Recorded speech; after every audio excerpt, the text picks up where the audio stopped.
Welcome to Happy Hour. We have an intro. Thank you to Nick Schmidt for the intro. Welcome, everyone. It's unfortunately a not Victory Monday, but we're going to break down the game and talk about the Colts and the Packers and nice little overtime, some free football, as some of us like to call it. So how you doing, Maggie? Pretty good. I rewatched the Colts game, and I feel like I say this every time, but one, I always think that there's more to learn after a loss than a win, and two, I think that this was probably one of the most holistic performances from this Packers team, despite the loss. So I think that there's a lot to still be optimistic about, but that's kind of our brand. In a good way? I mean, as far as like first half performance from the offense, tackling. Yeah, let's just talk about the first half. Let's just forget, stop the count. Yeah. Oh, yeah. No, I think that it was gut-wrenching because it was such a winnable game. Yeah. In a way that it could have been ours until the end. But I had penciled this in as a loss given how good this Colts defense is. And not to toot our own horn or anything, but we did predict this would come down to a field goal. I didn't think that it would be as intense as it was field goal and overtime and all the things that happened before, but there's so much to talk about. So let's just start from the beginning with the offense. Came out guns blazing, looked great first half.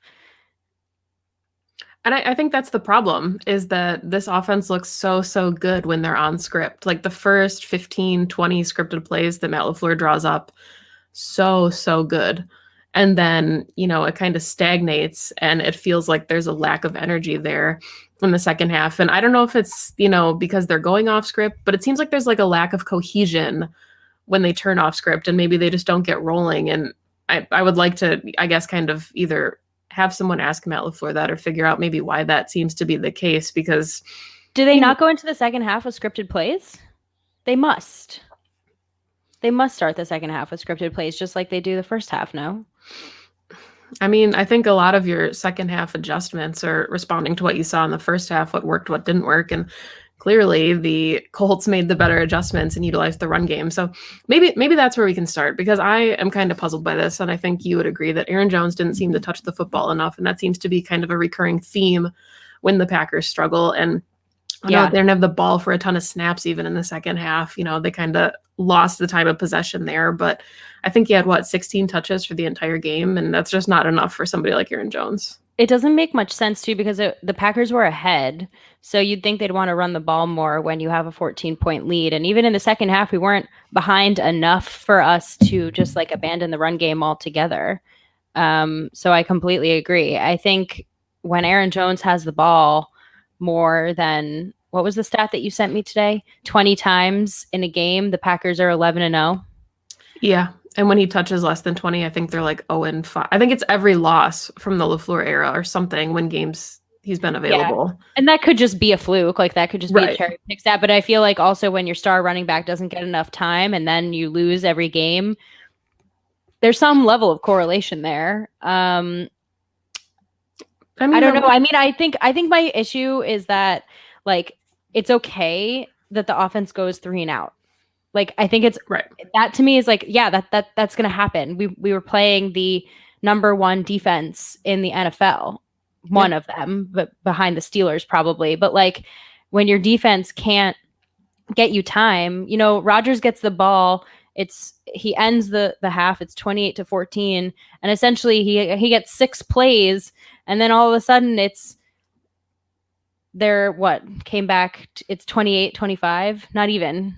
Already 31-28 before he finally gets to have a real drive, and it's just where's the reliance on the defense? Yeah, and I heard Andy Herman, talking about this with you on Pack a Day yesterday, or I guess today's show, but it was that same kind of thing where it's really hard to expect the offense to come out hot in the second half when they've spent so much time on the sideline. I think, if you look at game time versus real life time, there was probably 45, 50 minutes before they came out of the half and actually got to touch the ball again. And that does make sense why you would come out flat when you are kind of unable to get the ball rolling. And, they did have a couple drops and things like that kind of stalled some of those drives, guys not being on the same page. But you would think that the consistency would be there after, if they didn't have that botched snap in the first drive, we talked about this on Twitter, that was going to score points. Like, they just seemed so hot, especially in the first half, that for them to come out so flat with their opportunities was kind of surprising. Yeah. So should we talk about how many turnovers were in this game? Yeah, so 4. Botched snap, muffed punt return, basically, or like fumbled punt return by Darius Shepherd, which when they finally get the ball back and they need that, like, Aaron Rodgers throws a pick, which, say what you want about it, I thought that was a phenomenal interception by the Colts. Like, that really was like, so athletic. Like, they're like, not, come on. Like, so credit where credit is due. MVS's fumble in overtime. Are those the 4? Yeah, that's the those 4. were the 4. Yeah. But then on the flip side, like, we were kind of playing this, like, where's the ball going to go game, where like the defense came up with 2 of our own, but we just couldn't keep that going in the second half. And like, unlike the Colts, we were actually able to score off of our turnovers from Raven Green and Kirko, of course. How could I forget that interception? So, like, when we established, when we took the ball back, we were actually able to score, and the Colts weren't. But then in the second half, they were able to take the ball away from us, and we couldn't do anything about it in return. Yeah, and I mean, I think the game plans were different, especially in the second half. You talk about making halftime adjustments, and I think the Colts definitely did that. The Packers defense looked really good the first half, obviously held them to 14 points. And then, the Colts come out of halftime, get the ball to start the second half, and they rattle off 8 straight carries. And Classic. The Packers had no response for it. And I think that was kind of really telling to set the tone for how the second half was going to go, because we didn't see a lot of Jonathan Taylor and Nyheim Hines in the first half, and the Packers defense was playing pretty well. You had guys, like you said, Raven Green, Adrian Amos, kind of flying around the secondary and making plays. And I'm not trying to be a Christian Kirksey apologist or anything, but you are. In what world do you want Christian Kirksey and Preston Smith dropping into coverage? Yeah, no. So the first 14 points of the game really felt like a schematical deficiency from the defense, as opposed to the Colts doing anything good. Yeah. And that's like they went into at halftime, the Colts, and they were like, wait a second. We're playing a Mike Pettin defense. They play a lot of dime. Let's just run our running backs on them. That seems to work when every other team does it. And then, hey, would you look at that?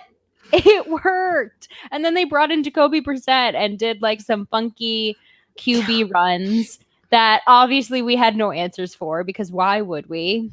Right. And I mean, credit where credit is due to Frank Reich, who can say, I know who I'm up against, and I can make the appropriate adjustments against this team to ultimately win the game. And they did. And they, like you said, ran the ball 8 times, and it worked every single time.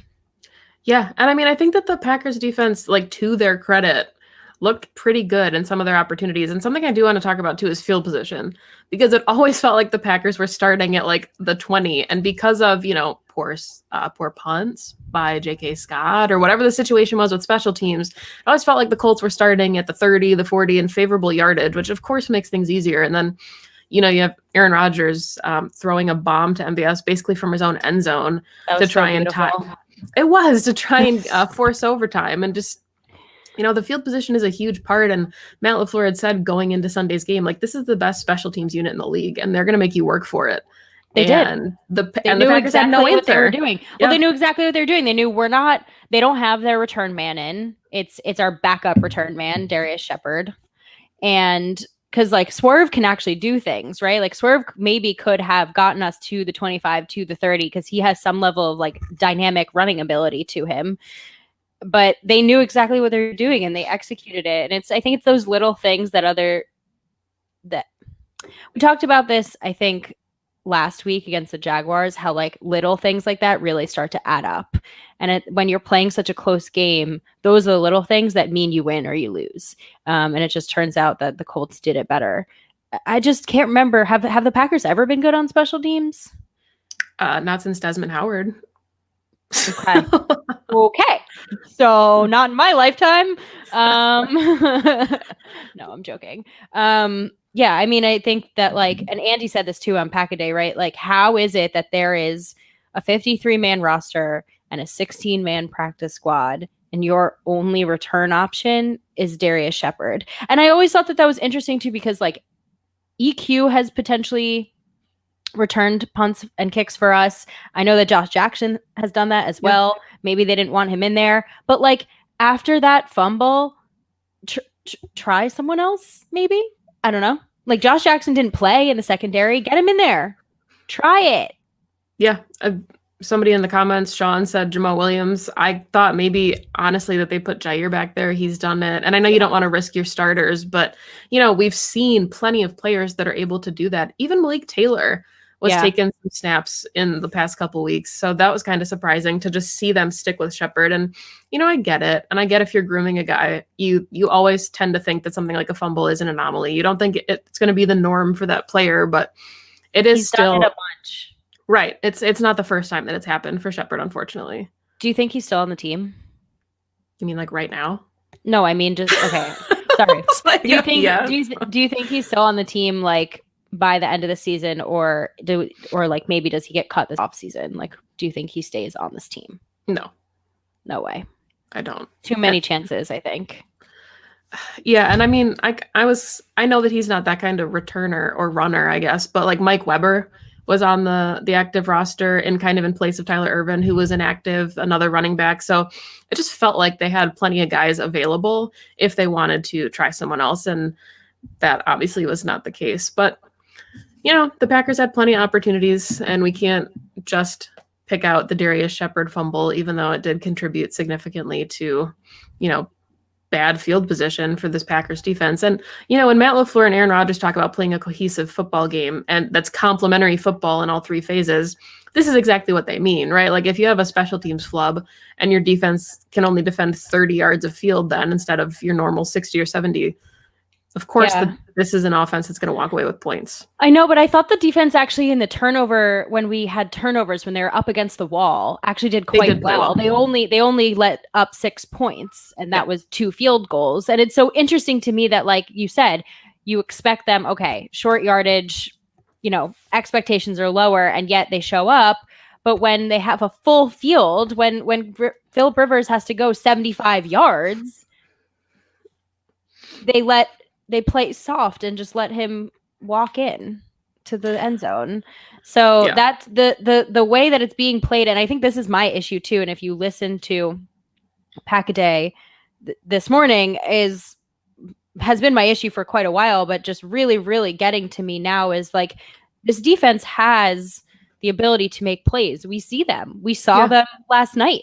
We watched them, and not just, you know, large plays like turnovers but you know, really great pass breakups by our entire secondary, like locking down essentially T.Y. Hilton and Michael Pittman Jr. They do great stuff just at all of the wrong moments. And my issue is like, right, like if you get a sack or a tackle for a loss on first and second down, and then you let someone run for 13 yards and pick up a first down, everything that you just accomplished is moot.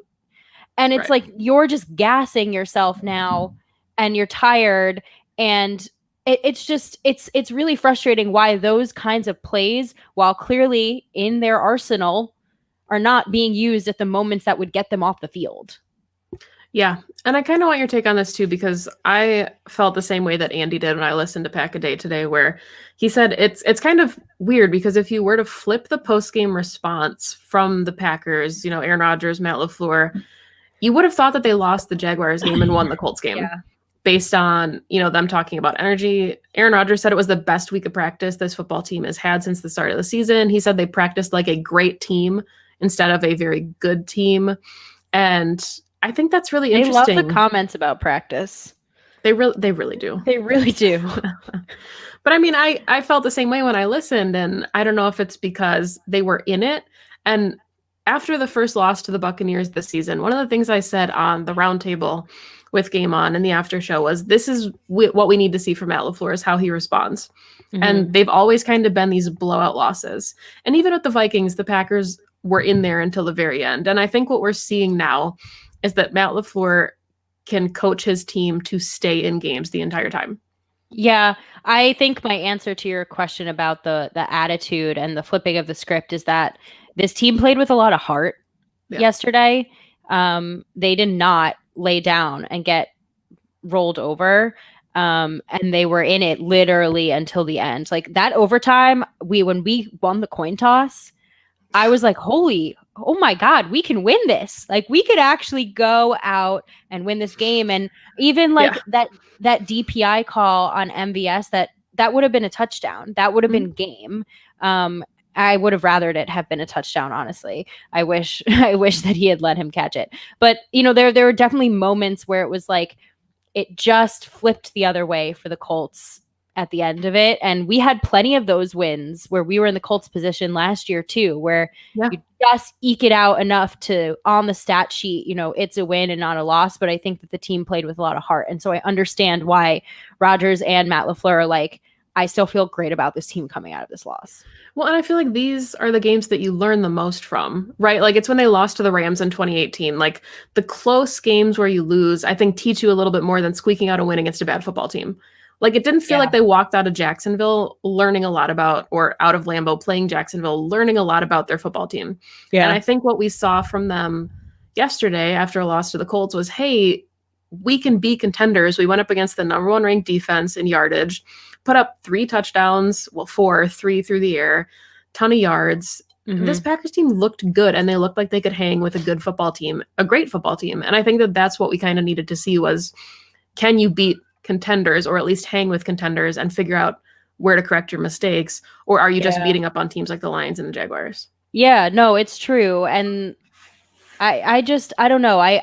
It's hard for me to watch a sloppy Packers football game and feel like they are contenders when they are shooting themselves in the foot, because good teams commit turnovers. Like we've seen it with tons of other playoff contending teams, Brady, Russell, all of them. But it's just something about like the weird offsides and like those kinds of things that I'm like, God, really, guys? Like really? Like, and those are the moments where I'm like, if you don't clean that up, another really great defense is gonna eat you alive. And luckily, and I guess not luckily, but part of this Colts team is like their offense is okay. They're just okay. They're average. So we were like fairly evenly matched because we had an average defense on an average offense, ours defense being average because actually, by the way, it's 16th. So somehow they are average. Like there are other teams that are worse, if that makes anybody feel better. And then we had a great defense on a great offense. And at the end of the day, their defense won. And that's just the way it shook out. I just would love to see them clean it up, because if we stop committing penalties, there are so many moments that we would have gotten back that we could have taken advantage of. And historically, the Packers are a football team that forces turnovers and does not turn the ball over. Yeah. So if that's the one thing that you clean up, and they were still in the game. Obviously, they forced overtime and lost with a field goal, despite being -2 in the turnover battle. Like, yeah, it happens. Shows and how great our offense is. Right. And I hate calling games anomalies, because we just said after Jacksonville, like, oh, they never have a fumble and an interception in the same game, like, or a punt return for a touchdown. Like, look how weird all this stuff is. But it did feel like the Colts were kind of another weird game where, the Packers shot themselves in the foot, and they responded really admirably despite shooting themselves in the foot. But if they don't do that, they can contend with the best. And I think honestly Sunday is going to be another good test. I know the Bears are now going to be without Eddie Jackson, who's on the COVID reserve list, their best safety, fantastic football player, but it's another really, really good defense. Yeah. And the offense is something. I don't know what to call that offense, but it's something. No, it's true. I mean, I still feel I got to go back and rewatch it. I think I'm actually going to wait for the all 22 because I want to see it from that angle. But I don't know.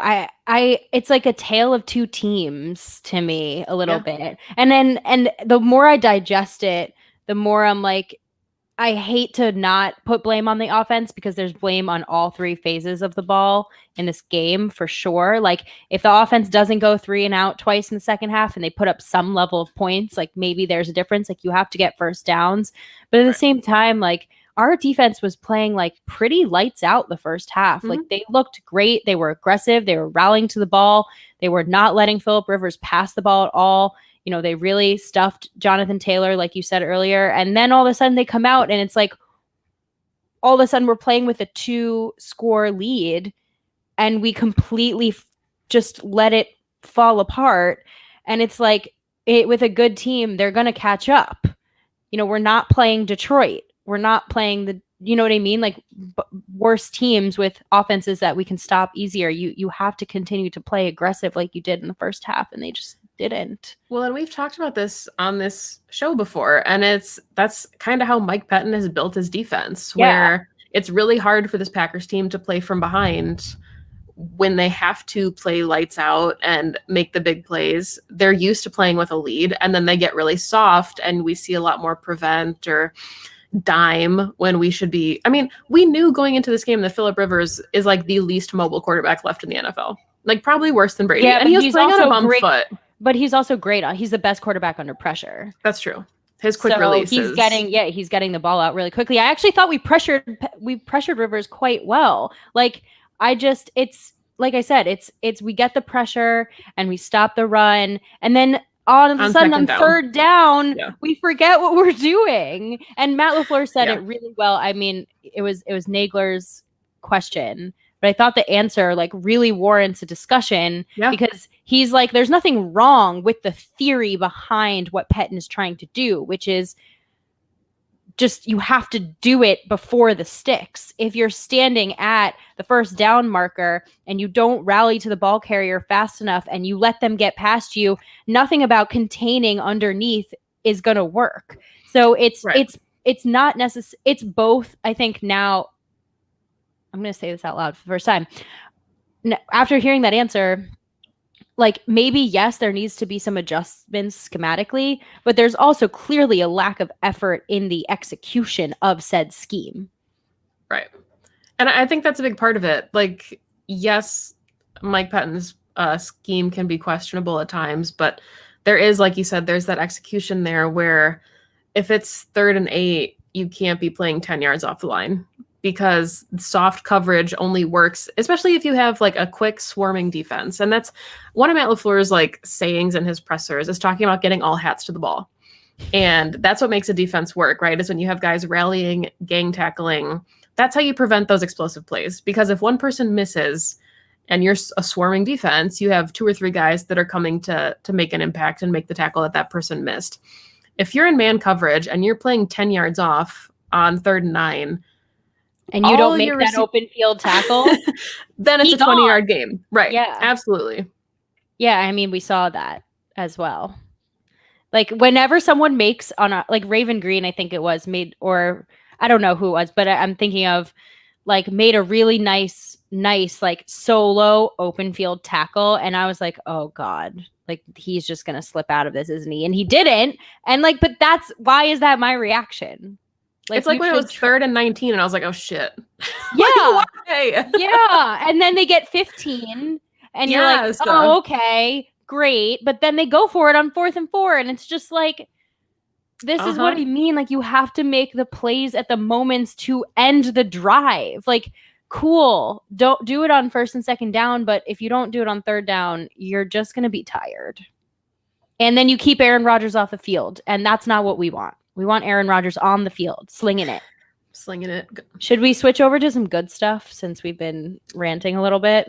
Yeah, and if you have questions about this game, next game, drop them in the comments, and maybe at the end we'll go through and see what we got and pull some out. So take it away, Perri. What you got that's a good thing? Well, Aaron Rodgers is still amazing. Hell yeah. And Devontae Adams is still amazing. Devontae Adams had an over 100-yard day, and no one's talking about it. Because it is what it is at this point. This is another great point that Andy said. He's like, he has like a 7-catch, 106-yard, 1 touchdown day. And everyone's like, yeah, so? Like, he is so elite. And for everyone who told me that I was crazy for thinking that Rodgers could get even remotely close to his 50,000, he's not that far off. And he's going to probably do it against the Bears Sunday night in primetime, which is just so perfectly beautiful.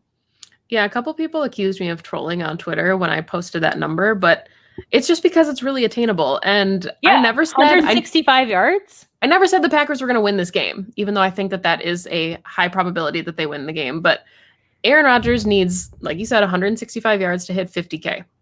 The only game he's thrown for less than 240 yards was against Tampa when he had 160 yards. And that uncharacteristic performance with that defense. And yes, the Bears have a really good defense, but now we found out they're missing one of their starting safeties. They're really, really good safety, Eddie Jackson. And he's been on a tear. He's averaging like 2 or 3 touchdowns a game, like 200 something yards. It just seems really, really attainable. And you can't script it. We talked about this on Pax, what she said. You can't script a better game than Sunday Night Football at Lambeau Field. Packers-Bears, the oldest, best rivalry in all of sports. And I hope it snows. That's what I want. God. I hope it snows. Imagine he goes for like an insane, this is me, just whatever. Imagine he has like another one of his like 6 touchdown days. Well, doesn't he need like 7 to hit? He needs 7 to get to 400. But yeah, I mean, it's going to be great. I think that, I mean, look, Rodgers is definitely, and he said it the last few seasons, and I love this mentality. He has said that he just wants to win. That's all he cares about now. He's padded his stats enough. He doesn't care about his stats. He wants to win. But you have to think that this is such a huge milestone in his career. He knows. He would become only the 11th quarterback in the history of the NFL to reach this milestone. Like, he's gonna want to ball out against the Bears, especially after this loss. And I think that to go back to his receivers, Devontae Adams back healthy. I guess that ankle injury was not really anything to worry about. Over 100-yard day, touchdown, looks great. Lazard's back on the field, and he was quite quiet, but I think Matt LaFleur had said that, he was going to have a little bit of a quieter day because they're easing him back, and a core muscle injury is not something you want to really, throw someone back in from. We saw a little more EQ, who had that great run, who, by the way, wouldn't have gotten that far if not for a phenomenal block from MVS. And then we had our guy, Marquez Valdez-Scantling, who had another great performance. So tainted by the end, but had a great day. Was amazing in blocking. We would not have scored our touchdowns without him, and was the reason why we even got close to making it to overtime with that DPI and that, key long, 55-yard throw from the end zone. So he is really hitting his stride. And unfortunately, players fumble the ball. Adams did it last week. Aaron Jones has done it a bunch. It happens. But I don't want that to take away from the fact that I think Marquez is actually becoming more consistent.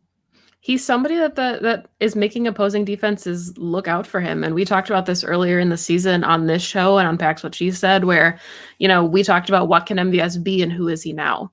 And even if he is a blow the top off a defense player, he still makes them dedicate at least a man or potentially a zone to coverage. He caught that ball in triple coverage, and he still hauled in that huge play that got the Packers into field goal range or close to it. So also, it's interesting. No, go ahead. Oh, I was just going to say, if you are watching this and you're one of the people that told MVS to kill or harm himself, get the fuck out. We don't want you here. That's bullshit. Here for that at all. Absolutely never do that. Tell anyone to do that ever, but not after a football game. It's a game. What was I going to say? Oh, I was going to say, it's interesting, like the way they use him though, to me, because he never drops the ball in deep passes ever. He never does. And then on those short routes, he's not so great with his hands. And like, that's okay. Like he could work on it. But like that overtime, I also didn't think that was a great throw either. Like it wasn't a great throw to him. He didn't have it secured, and the Colts defense did what the Colts defense do. It could have been anyone.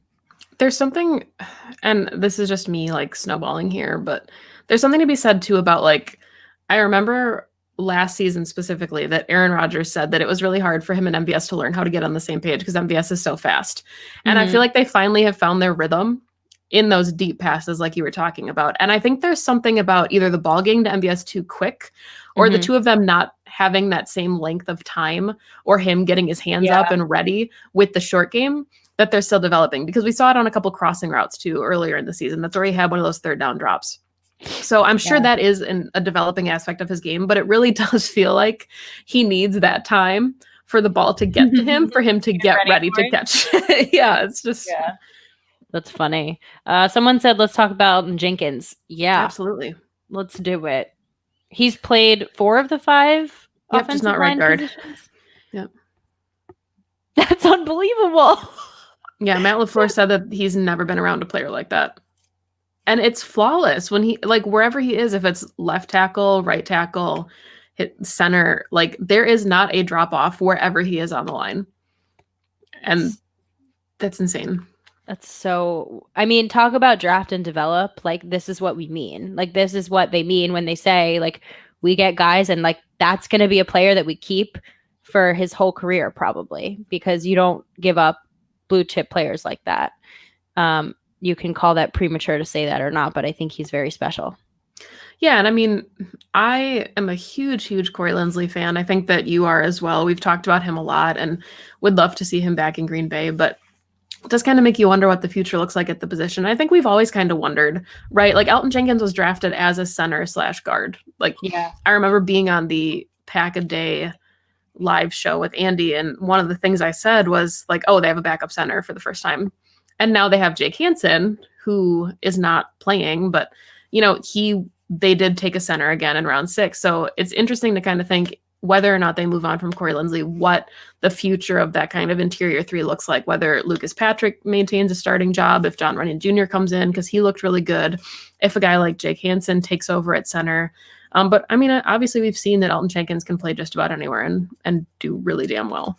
It's such a good feeling to have somebody like that. And then you have a guy like John Runyon Jr. who came in and also looked fantastic. Like, didn't hear his name called on anything, which means you're doing a great job on the offensive line. So we clearly have an eye for those linemen in the draft.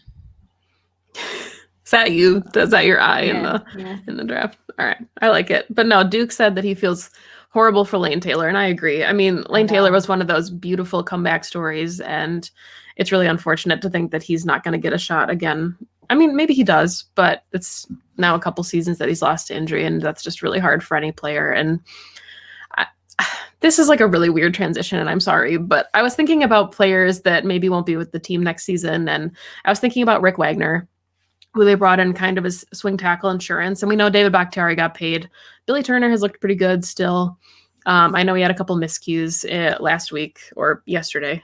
Wow, it feels like it's been a long time in quarantine. It already feels like it's been a week, yeah. Yeah, but I don't know. There's something about Billy Turner that I just don't. Do you like him more? Did you like him better last season or this season? Because I think I feel better about him being a tackle than a guard, as weird as that sounds. Neither. He just doesn't do it for me. Like, I just don't think he's it. I think there's, and again, like, I'm not watching the offensive line as closely as I am other positions, so my opinion does not matter as much, but I just feel like he doesn't play through the play enough. Like, there's a lot of times where, like, Aaron's, like, just letting the ball, and Billy Turner's like, and I'm like, dude, he still has the ball. Like, come on. What are you doing? That was just me. That was my hard-hitting analysis. It's really just me trying to segue into talking about Preston Smith, honestly. Okay. Should we? We'll answer questions later, actually. Yeah, but Sean, we'll come back to that because it leads into next week. Yes. Yeah. But no. So talk to me, Perri, about Preston Smith. That said it all. You don't even have to say anything else. That touchdown was it Trey Burton, I think. Trey Burton or Jack Doyle. I was just like, man, if anybody else had been there, it might not have been a touchdown. Like, literally anybody else. Not on the front. I mean, just like an inside linebacker. Like, why is Preston doing that and not rushing the passer? And I think that's what his man call dictates per Mike Patton. I get that. But, like, you play so much dime, you should have a DB that's there to do that. Preston Smith got paid to join the Green Bay Packers to rush the passer and set the edge. And he's doing neither of those things when you're dropping him into coverage. And I understand that he's going to drop into coverage sometimes. I get that. Right. I get that that's part of football, and he's going to do those things. Just like, I don't know, Christian Kirksey will sometimes as well. Like, there are some packages where they will need him to do that. But don't call those when Phillip Rivers is killing us over the middle. I mean, killing us over the middle in the red zone. You're going to drop Preston Smith into coverage in the red zone on a tight end? It's tricky because Kamal Martin was in on that play and he was playing the middle and he had to respect the run game. So they had, to stay closer to the line. And if you switch it even, like I would trust Preston Smith. I was just going to say that. You're reading my mind. In the middle of the defense and let Martin drop. And somebody made a comment about, I think, how Martin should get more playing time. And absolutely, like if you watch, he's one of the best tacklers. He's aggressive. Like if you talk about stopping someone at the line, it's pretty much always Kamal Martin making that tackle. Yeah. Oh my God. You literally read my mind on that exact same play. I was like going to say Kamal Martin should have been the one covering him and have Preston Smith covering the run. Like it also just like, look, again, I don't know everything about defensive schemes. I still have so much to learn, but even just like the physical abilities of each of those individual players should dictate what you should be having them do on the field. And I'm sorry, but Kamal Martin, from an athletic, just body build standpoint, is clearly going to be better covering than Preston Smith is. Do you want to hear my galaxy brain theory? Yeah, I do. If you're going to use Oren Burks as an edge rusher, make him be the edge rusher that drops into coverage against tight ends. That's not galaxy brain. That's fucking smart. Well, there you go. Mike Pettin, call me. Yeah, it's just that, and those are the things about the defense in those key moments where they do things, and I'm like, why? Not I get that sometimes 6 DBs on the field, and you have Preston Smith covering a tight end. Well, I'm like, I get that sometimes, the play clock would dictate that you can't substitute. I get that that's part of it, but you know that the Colts were like, oh wait, it's an edge rusher on Trey Burton. Okay, yeah. Come on, Phillip Rivers has been in this league for a long time. It's like doing that kind of stuff on Aaron Rodgers. Yeah. From a football IQ standpoint, or Drew Brees or Tom Brady. You just can't pull that shit on them. I'm cursing now because I'm getting mad. You're making the chat very uncomfortable. No, I'm not. Just kidding.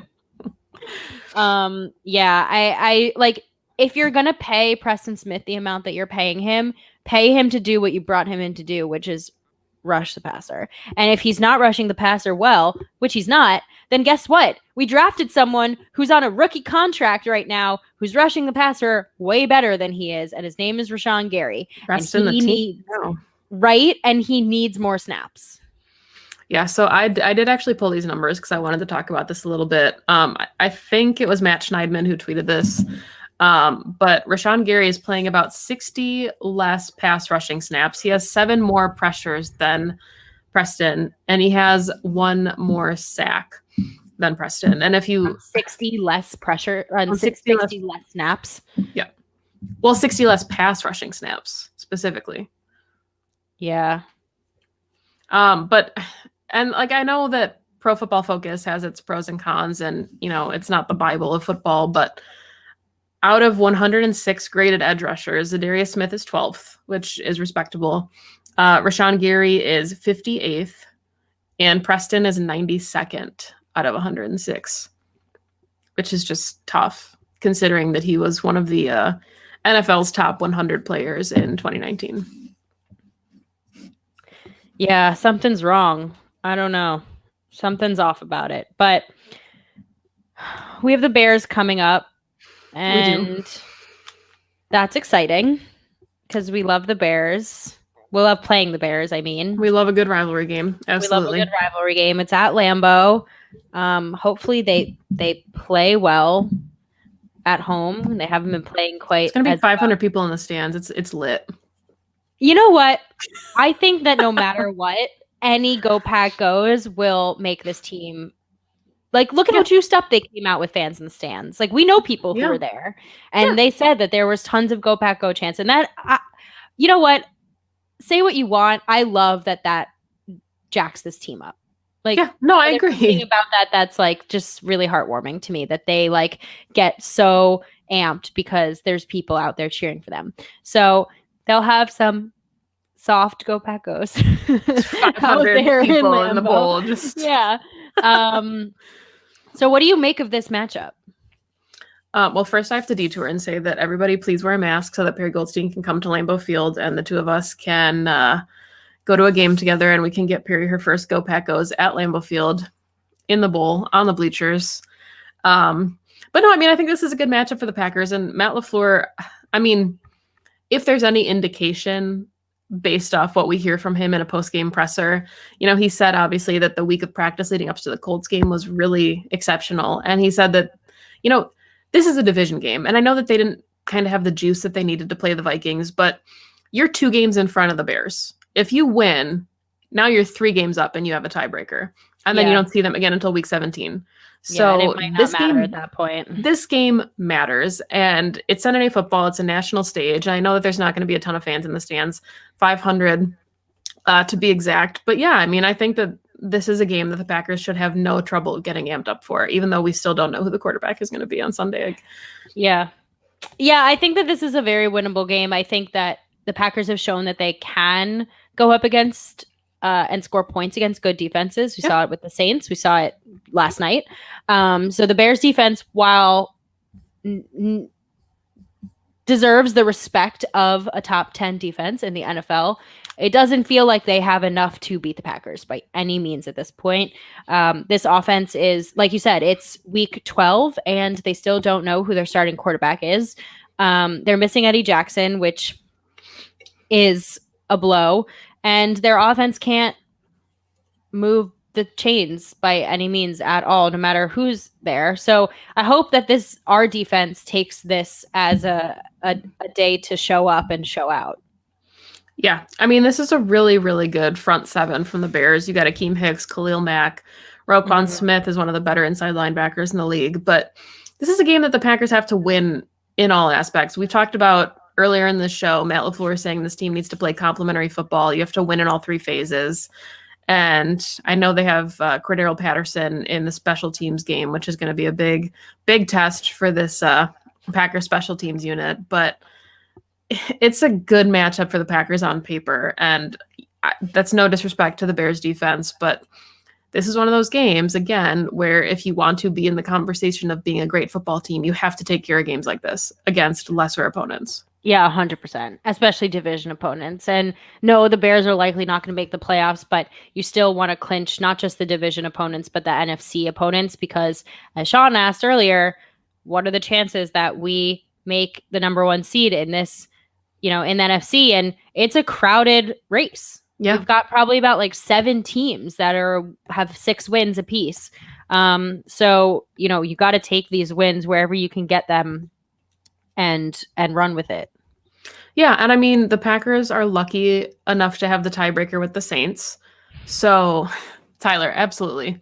Mm-hmm. But they have the tiebreaker with the Saints. So, assuming that you're in a 3-man race, and we'll see what happens tonight with the Rams and the Bucs. It's going to be a really good football game. I'm excited to go watch that when we're done. But, Packers have the tiebreaker. So, it's very still in the realm of possibilities, especially with the schedule they have left.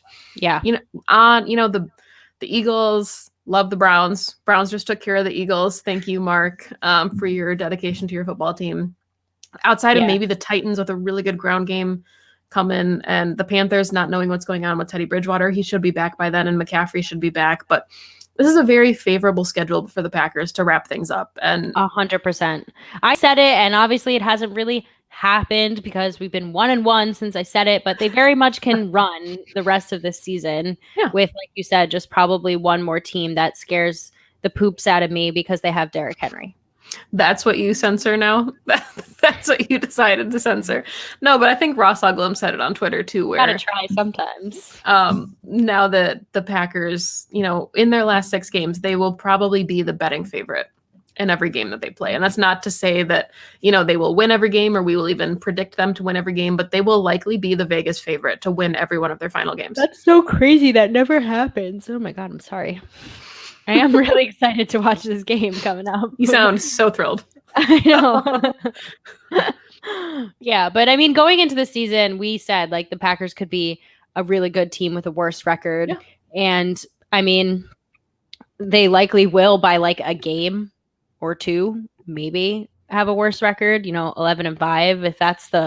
If that's the floor, I'm feeling pretty good about postseason.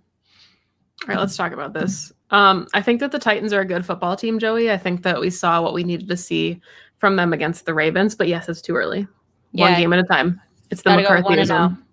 Yeah, I guess Matt LaFleur says it too. 1-0 every week. 1-0 every week. But no, Derrick Henry is going to be a challenge. This I mean, he's like everything that the Packers can't handle, which is like large, aggressive running backs and tackling. This is an interesting comment about Khalil Mack and Billy Turner. I know, Perri, how you feel about Billy Turner. I'm very hot and cold on Billy Turner. And that's because obviously when David Bakhtiari was hurt, Billy played really well and he looked really good at left tackle. And then Elton Jenkins slid over to left tackle when Rick Wagner got hurt and Billy Turner had to come back to right tackle. So I think that he is fully capable of putting up some really good performances. But I do think a guy like Khalil Mack has the potential to give him fits that maybe lesser defensive ends haven't this season. Yeah. It depends what Billy you get in a given day, to be honest with you. Like you could get the Billy that has like a million holding penalties on him, or you can get a Billy where he plays a clean game. So we'll just have to see. I mean, Khalil Mack we've seen guys like Khalil Mack all season, and I think our offensive line has held up quite nicely. And if all is well and good, and it's the line that we saw yesterday, then I think we'll be fine against Khalil Mack. Because to be honest with you, a guy like DeForest Buckner scared me a little bit more, and we saw how destructive he is. Yeah, and I mean, for as much as I really think that this is a really good Bears defense, I think the defense, and maybe this is hindsight being 2020, but I think the defense that I was most concerned about, at least through the first half of the season, was the Bucs defense. Because of the speed. It was absolutely 100%. The speed that they had in the middle of the defense. Yeah, and the Bears don't have that same. But I mean, the Bears defense kept them in the game against the Bucs. So you never know what can happen. It's an any given Sunday kind of situation over here. Look at you, waxing poetic. All right, guys.